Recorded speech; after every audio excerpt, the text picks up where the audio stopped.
Hello বন্ধুরা, আমার চ্যানেলে আপনাদের স্বাগত। আজকে আমি বানাতে চলেছি কেক, তার 3টি উপকরণ দিয়ে। প্রথমে দুধ নিলাম, অরিও বিস্কুট আর একটি ইনো। বাটিতে অরিও বিস্কুটটি কেটে ঢেলে নিচ্ছি। আমি বেশ কয়েক প্যাকেট নিয়েছিলাম। বিস্কুটগুলি একটি একটি করে প্যাকেট থেকে ছাড়িয়ে আমি ঢেলে নিচ্ছি। এরপরে বিস্কুটগুলি দুয়ার্ধেক করে নিয়ে ক্রিমটিকে আলাদা করে নেব চাকুর সাহায্যে। ক্রিমটি আলাদা বাটিতে ধুয়ে দেওয়া হচ্ছে, বিস্কুটটি আলাদা বাটিতে রাখা হচ্ছে। এরকমভাবে প্রত্যেকটি বিস্কুট থেকে ক্রিম এবং বিস্কিট দুটোই আলাদা করে নিতে হবে। বিস্কিটটি আলাদা করে নিলে ক্রিম থেকে সুবিধা হয়। এবং দেখুন, একটি পাত্রে আমি বিস্কিটটি রেখেছি, নেওয়ার পরে এটাকে গুঁড়ো করে নিচ্ছি।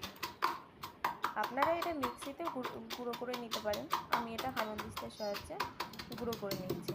এরপরে দেখুন, একদম মিহি গুঁড়ো হয়ে গেছে এটা। এর ভিতরে আমি পরিমাণ মতন কিছুটা দুধ ঢেলে নিলাম। দুধ ঢেলে নেওয়ার পর এইটাকে ভালোভাবে মিশিয়ে নিচ্ছি ব্যাটার রূপে। ব্যাটারটা ঠিকঠাক হয়ে যাওয়ার পর দেখুন কী সুন্দর ব্যাটারটা হয়ে গেছে। ব্যাটারটা ঠিকঠাক করে ফেটিয়ে নেওয়ার পর ওর ভিতরে আমি ইনো দিয়ে নিলাম। আপনাদের বাড়িতে যদি বেকিং সোডা থাকে আপনারা সেটাও দিয়ে নিতে পারেন। আমার বাড়িতে ইনো ছিল তাই আমি ইনো দিয়েছি। ইনো দেওয়ার পরে কিছুটা ফেটিয়ে নিতে হবে যতক্ষণ না মিশছে, বেশি ফেটানো যাবে না। তারপরে গ্যাসের উপরে একটা তাওয়া রেখে তার উপরে ঝিক বসিয়ে নিলাম, যাতে ডাইরেক্ট তাপটা বাটিতে না লাগে। এখানে আমি খবরের কাগজ ব্যবহার করেছি, আপনারা চাইলে এখানে বাটার পেপার ইউজ করতে পারেন। বাটার পেপারে অথবা খবরের কাগজে ভালোভাবে তেল মাখিয়ে নিতে হবে এবং বাটির গায়ে, যাতে কেকটি না লেগে যায় এবং সফট থাকে।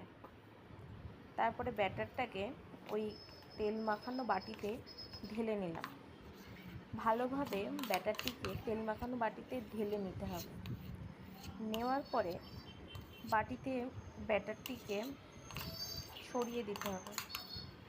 ছড়ানোর জন্য বাটিটাকে হালকা করে বাড়িয়ে নেবেন। তারপরে গ্যাসের উপরে বাটিটা দিয়ে দিলাম, আর একটি বাটি নেবেন, দিয়ে ঢাকা দেবেন যাতে গ্যাস আর বাটির মাঝখানে ফাঁকা না থাকে। আর মিডিয়াম ফ্লেমে দিয়ে ধুয়ে দেবেন। পাক্কা 25 মিনিট দেওয়া থাকবে। ওইটুকু টাইমে আমি ক্রিমের ভিতরে অল্প একটু দুধ ঢেলে নিয়ে এটাকে একটু ব্যাটার হিসেবে বানিয়ে নিলাম, যাতে কেকের উপর দিতে পারে। দেখুন, কেকটি 25 মিনিট পর কি সুন্দর হয়ে গেছে। একটি টুথপিক দিয়ে দেখে নিলাম কেকটি কেমন হয়েছে, একদম ভালো। তারপরে কেকটিকে নামিয়ে নিলাম গ্যাসের থেকে। একটি থালা নিয়ে নিলাম, তার উপরে কেকটিকে উল্টো করে ঢেলে নিলাম। তারপরে কেকটি বাটির থেকে তুললাম। তারপরে যে খবরের কাগজটি আমি দিয়েছিলাম বা আপনারা যে বাটার পেপার দেবেন, ওটাকে আস্তে আস্তে করে কেকের থেকে আলাদা করে নেব। দেখুন কি সুন্দর ধোয়া হচ্ছে। তারপরে পেপারটিকে ভালোভাবে আলাদা করে নিতে হবে, যাতে পেপারটি কেকের উপরে না থাকে।